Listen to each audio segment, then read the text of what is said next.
Hoje é terça-feira, dia 25 de outubro de 2022 e, bem, o que a gente meio que esperava que acontecesse, mas não imaginava que aconteceria já agora, enfim, está acontecendo. Assédio por John Arias. O jogador está, sim, sendo monitorado pela equipe portuguesa e a gente vai falar aqui dessa notícia que vem de lá. Tá? O Sporting está de olho e a gente vai avaliar aqui as possibilidades sobre venda, valer a pena e etc. Segunda questão é sobre Matheus Martins e Reinaldo. Duas atualizações importantes que podem fazer com que esses dois jogadores, um troque de clube e o outro não troque de clube. Vamos falar disso nesse giro de notícias.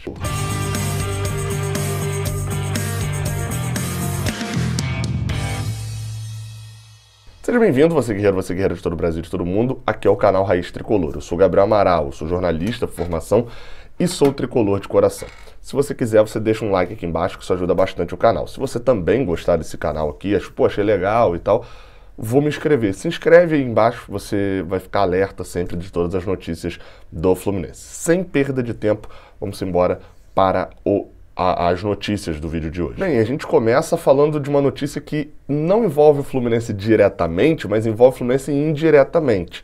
Reinaldo, lateral esquerdo do São Paulo, né, que interessa ao Fluminense, que, enfim, já foi amplamente noticiado e divulgado isso ao longo da semana passada, inclusive debatido aqui no Raiz Tricolor também, que Reinaldo, a galera criticando pra cacete de Reinaldo, ele vai e mete 2 gols no final de semana, São Paulo ganha o Juventude com 2 gols dele, e nem foram de pênalti, né?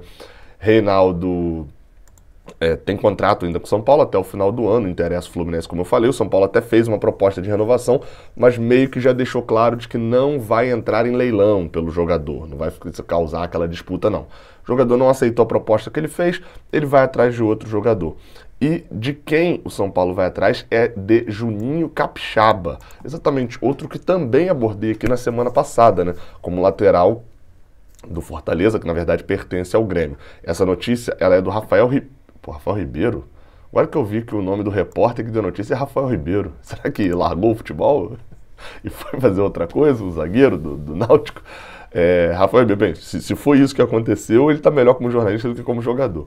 Mas enfim, segundo ele, obviamente que não é um setorista do lance que cobre o São Paulo, Juninho Capixaba, que tem passagem pelo Corinthians, inclusive, mas bem rápida, na verdade, jogou a maior parte do tempo no Nordeste, no Bahia e no Fortaleza, os últimos anos. Bem, quem tem indicado e interesse maior nessa contratação é Rogério Ceni e a sua galera ali, o staff, né, de Rogério Ceni, aprovaram ali o nome do lateral que pertence ao Grêmio, como eu falei. Juninho Capixaba, aí, o que isso interfere no Fluminense? Eu já falei bastante de Juninho Capixaba, porque eu acho que era uma boa oportunidade para o Fluminense também. O que isso interfere? Que se o São Paulo for atrás e largar mesmo o Reinaldo, for atrás do Juninho Capixaba, e a gente sabe que nesse meio do futebol também tem muita coisinha disso, do tipo assim, o São Paulo desdenha e fala, olha, já tô até atrás de outro já, se não quiser aceitar isso aqui, não vai aceitar. E aí se o Reinaldo de fato quiser ficar no São Paulo, ele tá lá há muito tempo, enfim, às vezes o cara não quer sair, ele se sente mais pressionado a aceitar logo a proposta. Então sempre tem essas questões também assim no futebol, né? Mas a princípio, se o São Paulo indo atrás de Juninho Capixaba e não renovando com o Reinaldo, o caminho meio que fica livre para o Fluminense. Fiz uma análise já das opções, né, de Reinaldo e de Juninho Capixaba na semana passada. Acho que tem prós para os dois e contras também para os dois. Juninho Capixaba, por exemplo, que é um que parece mais interessante, né, nesse momento, nunca jogou em time grande, assim, nunca conseguiu ter sequência, jogar bem, fazer bons campeonatos. Esse time grande eu digo com a pressão de mídia que tem Rio, São Paulo, por exemplo, e até o Sul mesmo. Então assim, pode ser um lateral que vai chegar e não vai jogar, é um pouco mais incerto. E também é um lateral muito ofensivo, tal qual o Reinaldo. Isso acho que é um pró dos dois e um contra dos dois. Só que os números de Reinaldo são muito melhores, né? Eu tô até para poder fazer um negócio desse, mas assim, os números de Reinaldo são melhores do que possivelmente, de participação em gols, possivelmente do que 80% dos nossos atacantes nos últimos anos. E não é só porque ele bate pênalti, né? Então assim, é um lateral consistente, bom, só que é um pouco mais velho. E aí esse é um dos contras de Reinaldo. Enfim, vamos aguardar, vamos esperar mais notícias sobre isso, enfim, vamos ver como é que está funcionando cada caso desse e a gente vai falando mais sobre esses jogadores. Uma outra negociação que demanda também de atualização aqui é Matheus Martins. Ontem, à parte da tarde, saiu uma notícia vinda era da Europa brasileira, né? Porque é um correspondente do UOL lá em Portugal, chamado Bruno Andrade, então lá de Portugal, né? Trouxe a notícia de que a venda de Matheus Martins para a Udinese estaria praticamente sacramentada, estaria muito encaminhada, faltando uma coisinha ou outra só. Bem, essa notícia também foi dada, confirmada pelo GE.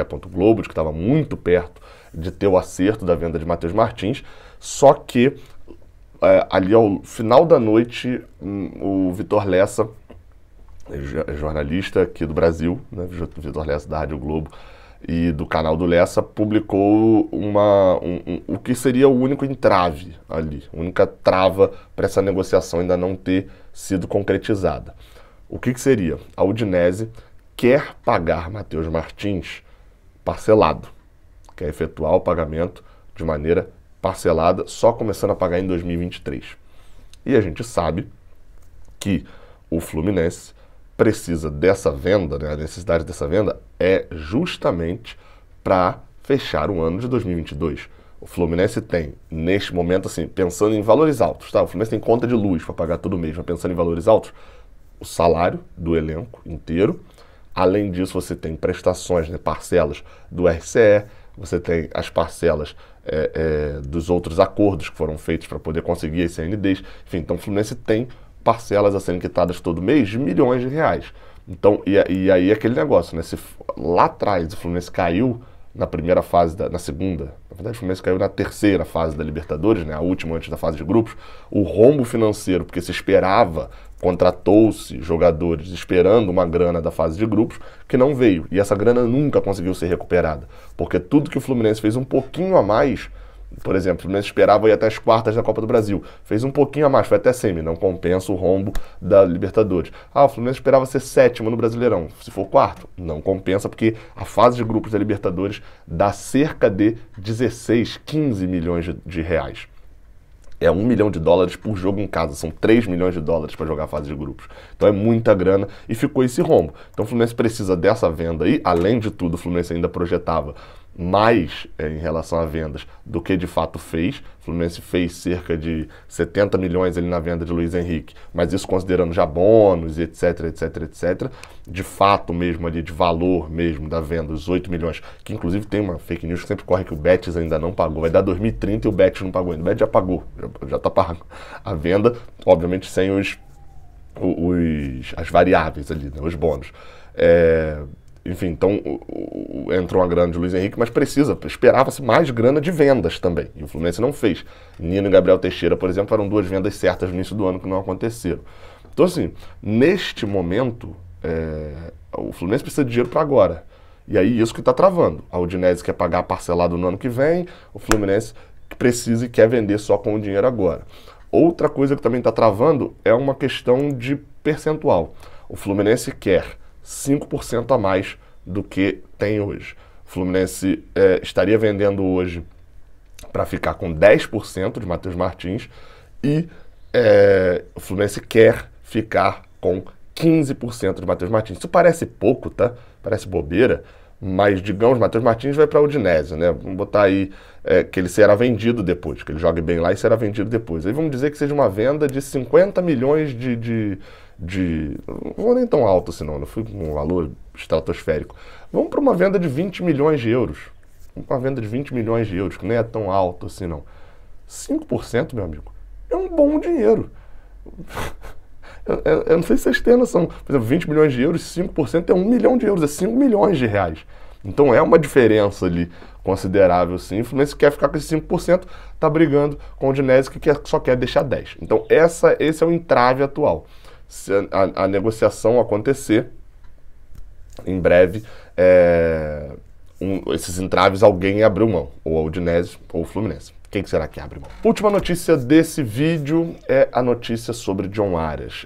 Ainda é uma notícia muito incipiente, assim, ainda é uma notícia muito crua, porque, na verdade, a gente tem que se importar com o outro lado dela. Vamos lá, com calma, tá?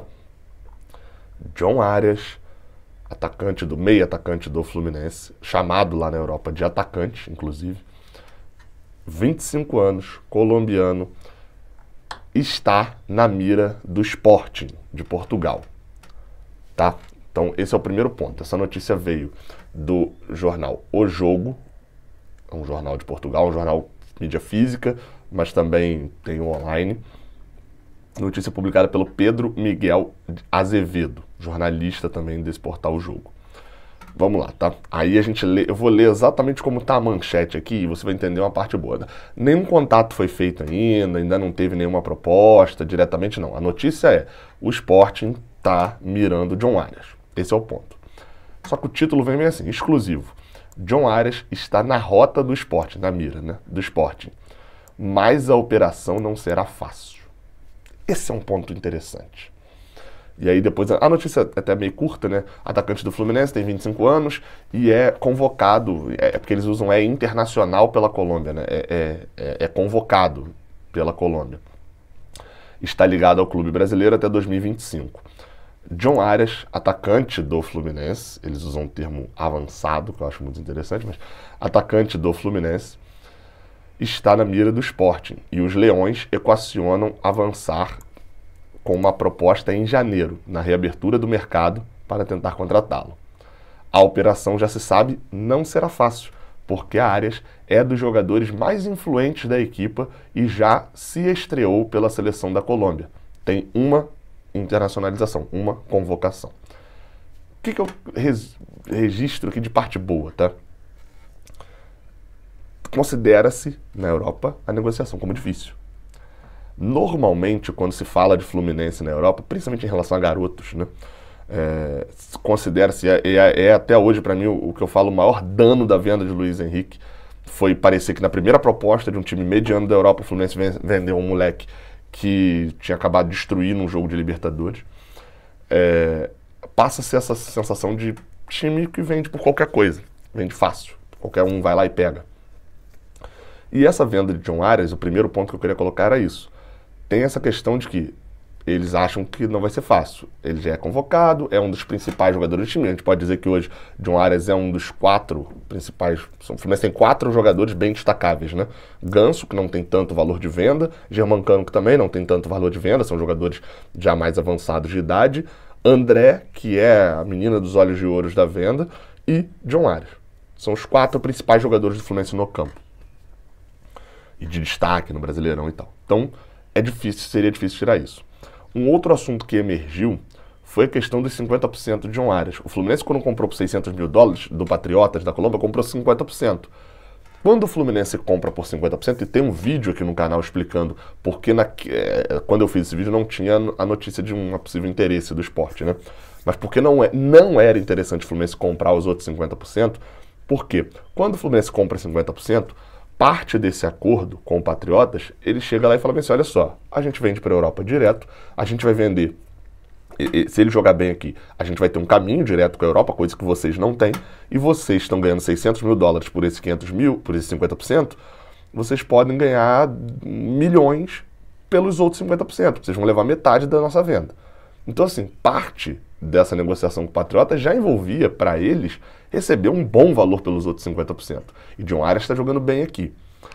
Por que eu acredito que não valeria muito a pena comprar os 50% do Patriotas? Porque John Arias já valorizou. E se ele já valorizou, e o Sporting acenar com uma proposta agora de, jogando aqui valor, tá? 5 milhões de euros, por exemplo. Tem que lembrar que John Arias já tem 25 anos, né? Mas enfim, 5 milhões de euros. O Sporting chega com aquela propostinha meio bosta. Ou seja, neste momento, o Fluminense, o Patriotas está achando que o John Arias vale 2,5 milhões de euros. Ou seja, não valeria a pena para o Patriotas vender os 50% por 1 milhão de euros, por 700 mil de novo. Não valeria a pena, porque eles sabem que tem essa proposta. E já no caso do Fluminense, se o Fluminense não considerar a venda, eu não acredito que venham propostas muito altas por John Arias, tá? Pela idade, principalmente, não acho que vão vir propostas muito altas. Não valeria a pena para o Fluminense vender John Arias, né? Se a proposta não é boa, é melhor você usar. E se o Fluminense, que tem contrato até 2025 com o John Arias, continuar renovando e usando, ele não precisa dos outros 50%.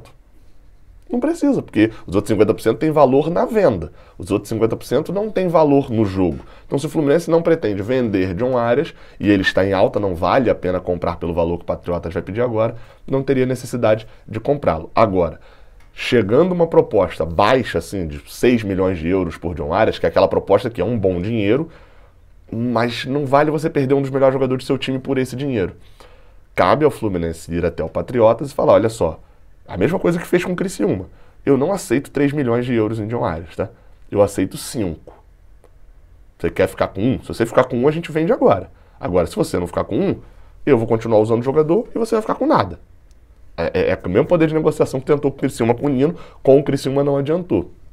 E imagino que o Criciúma se arrependa daquela venda, tal qual o Fluminense também preferia ter vendido o jogador naquele momento. Então, o cenário atual é esse, sobre John Arias. A gente vai esperar virem novas atualizações. A proposta, a promessa da proposta, enfim, a ideia deles é vir em janeiro. Vamos aguardar também, porque sempre tem esse negócio de, não, vamos fazer uma proposta, igual a de Marlon, né? Não, o clube prometeu e tal, tá avançando para fazer uma proposta. E nunca fez uma proposta por Marlon no ano passado. Enfim, então esse é o cenário, beleza? Mais informações se encontra aqui no Raiz Tricolor. Amanhã tem pré-jogo aqui no canal. Estarei lá em São Paulo para cobrir Corinthians e Fluminense, beleza? Tamo junto, até a próxima. Valeu!